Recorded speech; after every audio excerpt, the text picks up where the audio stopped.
PSSI sudah mulai menjual tiket pertandingan Timnas Indonesia versus Bahrain dalam laga ronde ketiga kualifikasi Piala Dunia 2026 zona Asia pada 25 Maret mendatang.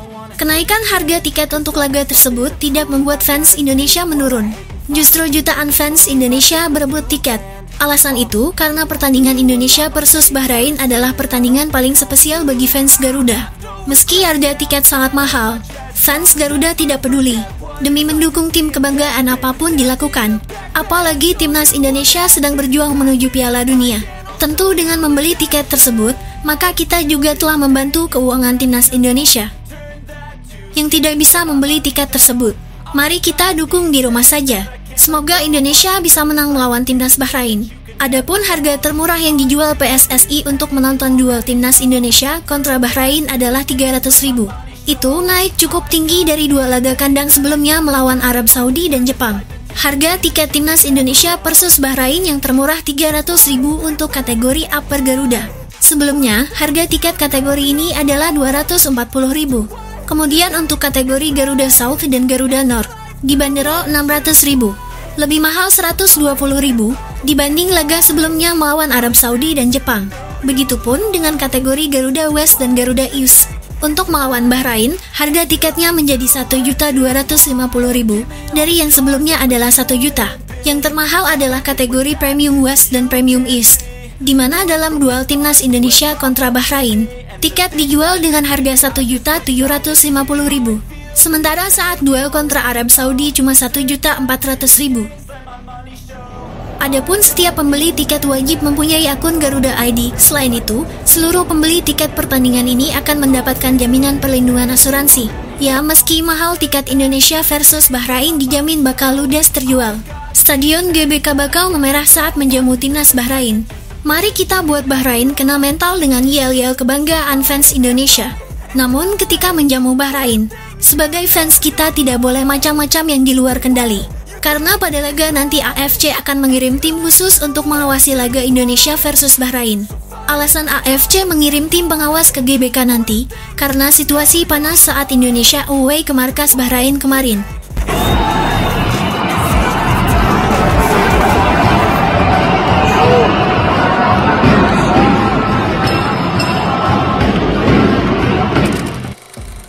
Di balik itu, pengumuman pemanggilan pemain akan segera diumumkan Patrick Kluivert untuk menghadapi Australia dan Bahrain. Namun 5 pemain kesayangan STY yang rawan dicoret Kluivert dari Timnas Indonesia. Ya, pemain ini pernah menjadi andalan skuad Garuda era STY, namun karena berbagai hal nama-nama ini mungkin tidak akan dipanggil oleh pelatih Kluivert lagi. Yang pertama, Ricky Kambuaya. Di antara gelandang-gelandang Timnas Indonesia, Ricky Kambuaya sudah mulai jarang mendapatkan menit bermain di era STY. Bisa jadi Kluivert akan mencoretnya jika memang dirasa Ricky Kambuaya tak dibutuhkan. Apalagi dengan bakal hadirnya Joy Pelupesi. Ricky Kambuaya saja hanya menjadi penghangat bangku cadangan di 2 laga terakhir Timnas Indonesia saat lawan Jepang dan Arab Saudi. Yang kedua adalah Witan Sulaiman. Witan mulai jarang mendapatkan menit bermain di Persija Jakarta. Kondisi itu jelas tidak baik untuk Witan jika ingin masuk ke skuad Garuda. Pasalnya, Kluivert menilai menit bermain pemain begitu penting bersama klub mereka masing-masing. Jika Witan terus tak mendapatkan menit bermain, maka bukan tidak mungkin namanya tidak akan dipanggil oleh pelatih asal Belanda tersebut. Yang ketiga adalah Pratama Arhan. Ya, meski Arhan sekarang tampil gemilang di Liga Thailand, namun persaingan di posisi fullback kiri kini begitu ketat. Saat ini pilihan utama di fullback kiri adalah Calvin Verdong, lalu ada Saina Patinama, kemudian ada Natanjo Aon, dan terbaru ada Dian James yang dalam proses naturalisasi. Hal tersebut membuat Pratama Arhan berpotensi dicoret.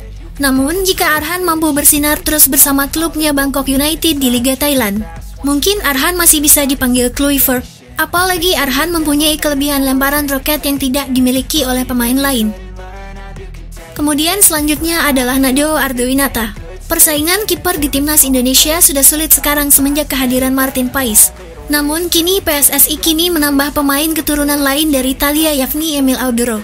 Tentu membuat persaingan tersebut semakin sulit untuk ditembus kiper lokal. Mau tak mau ada kiper Liga 1 yang siap dicoret. Salah satunya adalah Nadeo Argawinata. Nadeo dan Hernando Ari sejatinya dua kiper lokal yang menjadi andalan di era STY. Namun dengan datangnya Emil Audero, apakah Kluivert akan mencoret Nadeo Argawinata atau Hernando Ari? Kemudian selanjutnya adalah Hoki Caraka. Masuknya amunisi baru oleh Romani ke skuad Garuda membuat persaingan di lini depan timnas Indonesia semakin ketat. Kini Kluivert punya Ale Romani, Ramadan Sananta, Rafael Struijk, hingga Radnar Oratmangun. Sejatinya ada Hoki Caraka yang sudah menjadi langganan timnas Indonesia. Namun, bila melihat performa Hoki akhir-akhir ini bersama PSS Sleman, serta usianya yang masih muda 20 tahun, maka ada kemungkinan Kluivert tak akan memanggilnya ke timnas Indonesia. Ya, menurut kalian siapa yang akan dicoret dengan datangnya amunisi baru seperti Ole Romani? Kemudian nanti juga bakal datang pemain seperti Emil Audero, Joy Pelupasi, hingga Dian James. Tentu jika 4 pemain baru datang, maka akan ada 4 pemain lama juga yang akan dicoret Patrick Kluivert.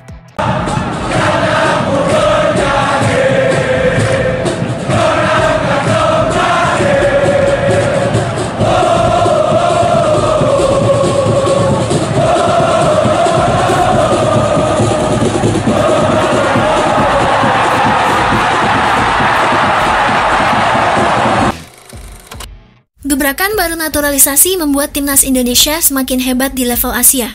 Buktinya nilai pasar pasukan Garuda melonjak drastis dan menjadi salah satu yang termahal di ASEAN. Hebatnya lagi nilai pasar timnas Indonesia lebih mewah dibandingkan timnas Australia, Arab Saudi, Bahrain, apalagi timnas Cina. Padahal negara-negara ini punya banyak pemain berkualitas yang mentas di Liga Inggris. Berikut adalah rangkumannya. Kenapa timnas Indonesia tiba-tiba menjadi tim termahal, bahkan menyalip timnas Australia?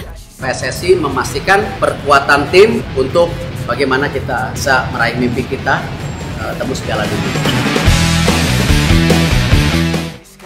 Di era Erick Thohir, PSSI sukses bikin tim Indonesia semakin meroket di level Asia. Pasukan Merah Putih masuk ke dalam jajaran skuad termahal. Pada 2024 kemarin di kualifikasi Piala Dunia, nilai pasar skuad Garuda berada di angka 422 miliar. Sekarang di tahun 2025, nilai pasar timnas Indonesia akan menyalip timnas Australia. Alasan itu karena timnas Indonesia ketambahan amunisi baru yaitu Ole Romani. Kemudian, asuhan Patrick Kluivert juga akan ketambahan 3 amunisi baru sekaligus. Mereka adalah Emil Audero, Joy Pelupasi, dan terakhir adalah Dian James. Menurut Arya Sinulinga, di tahun 2025 ini, kami babat sekaligus. 3 pemain langsung diproses untuk melawan Australia sebagai laga terdekat. Dulu Emil Audero menolak timnas Indonesia. Bahkan sekarang banyak pemain keturunan Eropa ingin bergabung dengan Indonesia. Menurut Arya Sinulinga ini menjadi hal positif, karena Indonesia selangkah lagi menuju Piala Dunia 2026. Tentu, hal ini sontak mengejutkan media internasional, seperti media asal Vietnam. Mereka tidak menyangka nilai pasar pemain timnas Indonesia melebihi timnas mereka sekarang.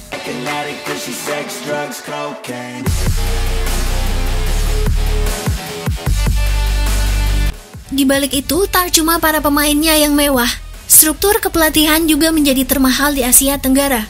Erick Thohir nampaknya belum kehabisan akal untuk memperkuat timnas Indonesia. Buktinya PSSI baru saja menunjuk Jordi Cruyff sebagai penasehat teknis PSSI. Kehadiran pria 51 tahun ini dinilai bakal makin mendongkrak gaya main skuad Garuda. Pasalnya, Jordi adalah mantan staf dari tim besar Barcelona FC. Kehadirannya di timnas Indonesia bahkan membuat media internasional terkejut. Menurut mereka, Indonesia harus diwaspadai dalam dekade mendatang. Mereka melakukan semua hal mendasar dengan benar, ujar cuitan tersebut. Jordi Cruyff sendiri dikenal sebagai pengembang skema total football. Tentu hal ini sejalan dengan rencana Patrick Kluivert dalam menerapkan taktik tersebut. Selain itu, Jordi juga punya pengalaman mentereng sebagai petinggi Barcelona. Dirinya sempat menjadi penasihat teknis dan direktur olahraga klub sejak tahun 2021 hingga 2023. Ya, tidak heran kalau PSSI rela membayar mahal untuk pria kelahiran Amsterdam tersebut. Dengan kehadiran Jordi, struktur kepelatihan timnas Indonesia jadi yang paling komplit di Asia Tenggara. Bahkan menjadi staf pelatih paling mewah di kualifikasi Pildun di grup C. Namun meski ketambahan 4 amunisi baru saat lawan timnas Australia, para pemain Indonesia harus siap menghadapi ribuan supporter Australia di Sydney. Tiket di laga tersebut juga sudah habis terjual. Mereka juga bersiap untuk merayakan kelolosan Australia ke Piala Dunia di kandang mereka.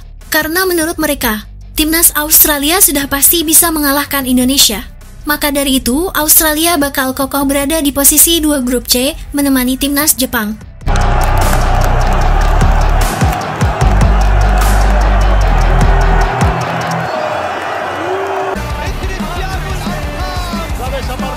Aparece Messi, gol. Akhirnya membuahkan hasil untuk Indonesia.